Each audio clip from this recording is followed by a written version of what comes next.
అనుకున్నారు, లేకపోతే ఇంకా ఏమైనా ఇన్సైడ్ స్టోరీస్ ఉన్నాయేమో, ఏమనిపిస్తున్నారు పద్మ గారు?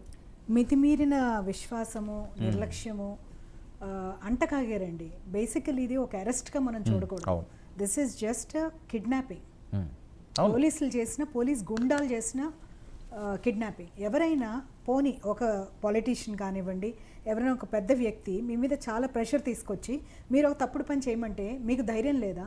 ఇది చెయ్యకూడదు, మా కాండక్ట్ రూల్స్కి విరుద్ధము, మేము ఇది చెయ్యం సార్ అని చెప్పే ధైర్యం లేదా పోలీస్ వాళ్ళకి? ఇది ఎక్స్ట్రీమ్ కదండి, ఏదో చిన్న చిన్న ఇంకా తప్పదు, ఉద్యోగం పోతుందేమో అనుకోవచ్చు. ఎక్కడ విశాల్గున్ని, ఎక్కడ గుంటూరు జిల్లా ఆయనకి అసలు మీకు ఇబ్రాహీంపట్నంలో నమోదైన కేసు ఆయనకి ఏం సంబంధం అని ఆయన పోయాడు అక్కడికి ఎందుకు వెళ్ళాడు?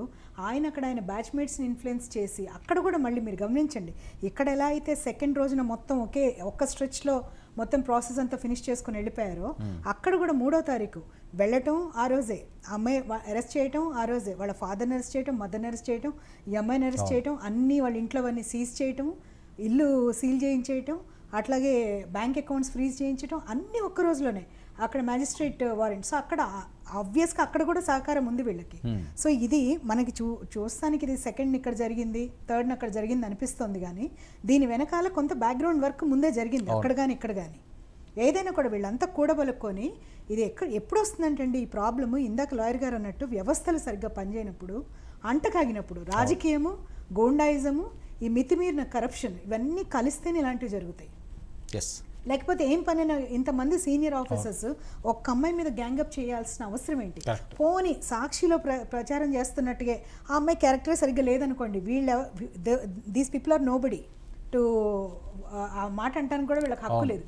పోనీ నిజంగా ఆ అమ్మాయి మీరు అన్నట్టుగా అమ్మాయి చరిత్ర సరిగ్గా లేదో, లేకపోతే హనీ ట్రాపింగ్ చేస్తుంది అనుకున్న ఆ అమ్మాయికి రైట్స్ లేవా?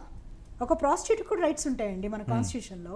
Statutory rights violation, human rights violation, అన్ని రకాల వైలేషన్. ఒక భాషరాని అమ్మాయిని తీసుకొచ్చేసి ఇక్కడ బంధించే అమ్మాయిని కనీసం ఎవరితో మాట్లాడే విధంగా లేకుండా, ఒక ఫ్రెండ్కి ఇన్ఫామ్ చేసుకోలేకుండా, ఒక రిలేటివ్కి ఇన్ఫామ్ చేసుకోలేకుండా, కనీసం బెయిల్ తెచ్చుకోలేక అమ్మాయి వీళ్ళ షరతులన్నిటికీ ఒప్పుకొని వీళ్ళు అడిగిన చోటల్లా సంతకం పెట్టిన తర్వాత మాత్రమే అమ్మాయి బెయిల్ అప్లికేషన్ వేసుకోగలిగింది.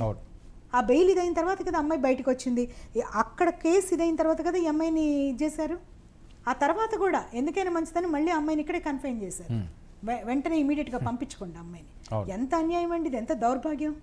ఆ అమ్మాయిది అది ప్రైవేట్ కేసు, అది నిజమా అబద్ధమా ఏంటనేది that's a separate issue and ఆ కోర్టు చూస్తుంది. అది దాంతో ఇక్కడ వాళ్ళకి సంబంధం లేదు కదా. అంటే ఇది ఒక ప్రైవేట్ సెటిల్మెంట్ చేశారండి వీళ్ళు.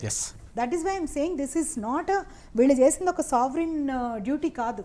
ఇప్పుడు జనరల్గా ఏంటంటే కోడ్ ఆఫ్ వాళ్ళ రూల్ ఆఫ్ కాండక్ట్లో sovereign functions, non sovereign functions అని ఉంటాయి. సావరిన్ ఫంక్షన్స్లో వాళ్ళకి ప్రొటెక్షన్ ఉంటుంది, నాన్ సావరిన్ ఫంక్షన్స్లో ప్రొటెక్షన్ ఉండాలని ఎక్కడా లేదండి. ఇప్పుడు ఇందాక సిబిఐ ఎంక్వైరీ అయితే బాగుంటుందని రజనీ గారు అన్నారు.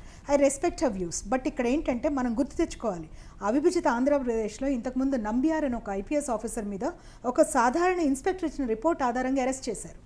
అంటే నిబద్ధత కలిగిన ఏ ఆఫీసర్ అయినా నిజాయితీకి నిలబడి కట్టుబడి ఇన్వెస్టిగేట్ చేసి సబ్మిట్ చేస్తే పైన అథారిటీస్ ఒప్పుకుంటే డెఫినెట్గా ఇది అవుతుంది. ఇక్కడ మీరు సస్పెండ్ చేసే అధికారం స్టేట్ గవర్నమెంట్కి ఉంటుందండి, వాళ్ళ మీద డిసిప్లినరీ యాక్షన్ తీసుకునే అధికారం ఉంటుంది. కాకపోతే ఏంటంటే within 2 weeks they have to intimate central గవర్నమెంట్కి.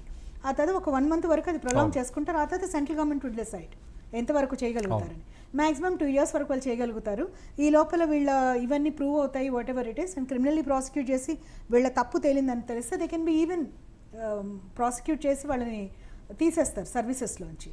ఆ ప్రాసెస్ నడుస్తుంది. నాకు ఇక్కడ కూటమి ప్రభుత్వం మీద నమ్మకం ఉంది. ఎందుకంటే this a very tell case. ఇన్ని స్టెప్స్లో ఇన్ని చోట్ల ఇంత వైలేషన్ జరిగిందనేది ఇంత పబ్లిక్ గ్లేర్లోకి వచ్చి ఒక ఎఫిషియెంట్ లీగల్ టీమ్ ఉన్నప్పుడు వాళ్ళు ప్రూవ్ చేయగలుగుతారు. అక్కడ ఆల్రెడీ మనం చూసాం గవర్నమెంట్ ప్రొయాక్టివ్గా ఉంది. హోమ్ మినిస్టర్ కానివ్వండి, సెంట్రల్ మినిస్టర్ కానివ్వండి, ఇప్పుడు పవన్ కళ్యాణ్ గారు కానివ్వండి, అందరూ ప్రతి ఒక్కళ్ళు కూడా న్యాయం చేస్తామనే హామీ ఇస్తున్నారు. సో వీ హ్యావ్ టు ప్రతిదానికి మనం సిబిఐని కూడా వెళ్ళటం వేస్ట్. ఎందుకంటే ఇంత క్లియర్ కట్గా ఉన్న కేసులో ఇక్కడ జరగకపోతే సిబిఐకి ట్రాన్స్ఫర్ చేయొచ్చు, అది వేరే విషయం. కానీ ఇక్కడ చాలా క్లియర్గా ఉంది, ఇంతమంది ఐపీఎస్ ఆఫీసర్స్ 4 కలిసి ఒక అమ్మాయిని గ్యాంగప్ చేశారు అంటే వీళ్ళ వెనకాల పెద్ద తలకాయ ఉంది. ఎవరు చెప్తే చేస్తారు అది? అప్పుడు హోమ్ మినిస్టర్స్ వాళ్ళు చెప్పే ఇది వాళ్ళకి లేదు, వాళ్ళంతా రబ్బర్ స్టాంప్స్ అప్పట్లో. సో అక్కడ ఎవరు చేసి ఉండాలి? జగన్ గారు, సజ్జల్ గారు, వీళ్ళే కదా ఈ గ్యాంగే చేసి ఉండాలి. సో డెఫినెట్గా ఆ విధంగానే ఎంక్వైరీ పోతుందని నేను భావిస్తున్నాను. ఓకే, రజనీ గారు మీ అనుమానాలు ఏంటి? ఒక ఐపీఎస్ ఆఫీసర్కి ఇంత అవసరం ఉందా? అప్పట్లో ఐపీఎస్ ఆఫీసరే సార్ డైలీ ఒక కాల్ అంటూ మా గుంటూరు అంతా మోతమోగిచ్చింది. సో మాకు తెలిసి ఏదైనా ఉంటే సమస్యలు ఉంటే సాల్వ్ చేయాలి కానీ మేము చూసాం స్పందనలో ఐఏఎస్లు అందరూ కూర్చొని ఉంటారు, ఏదైనా కంప్లైంట్స్ ఉంటే రిసీవ్ చేసుకుంటారు అంతే. కానీ ఈయన కెమెరాలు ఎదురుగా పెట్టుకున్న ఈయన కాల్కి ఎలా రియాక్ట్ అవుతున్నాడు, మహానటి అరబొట్టు పావుబొట్టు తెప్పించినట్టుగా ఈయన ఒక ఆడపిల్లకి అన్యాయం జరిగింది అనగానే కాల్లోని కన్నీటి పర్యంతం అవుతుంటే ఇమీడియట్ గా ఎస్ఐని సస్పెండ్ చేస్తున్న దృశ్యాలు చూసి అసలు మా అందరికి అయితే గీతే ఐపీఎస్ అవ్వాలి, ఉంటే గింటే విశాల్ గుణిలాగే ఉండాలంటూ రోల్ మోడల్ అంతా స్టాంపులు వేయించుకునేవారు. సో అలాంటి వ్యక్తులు ఎందుకు అంటే అన్ని ఉన్న విస్తరాకు అణిగి ఉంటది, ఏమీ లేదు ఎగిరెగిరి పడిద్దని ఏంటా ఇతను స్పెషల్ అట్రాక్షన్ అని మాకు అర్థం కాలేదండి. ఒక కాల్తోనే కష్టాలు పోయే కాడికి ఇంకా కోర్టులు ఎందుకు, వ్యవస్థలు ఎందుకు?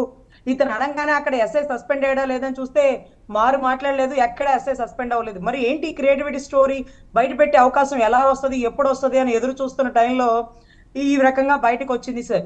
అక్కడ కూడా మనకి చూస్తే తెలంగాణలో సిపి సజ్జనార్ గారు అంటే అందరికీ రోల్ మోడల్, ఆయన ఏం చేసినా కరెక్ట్ అనేవాళ్ళు.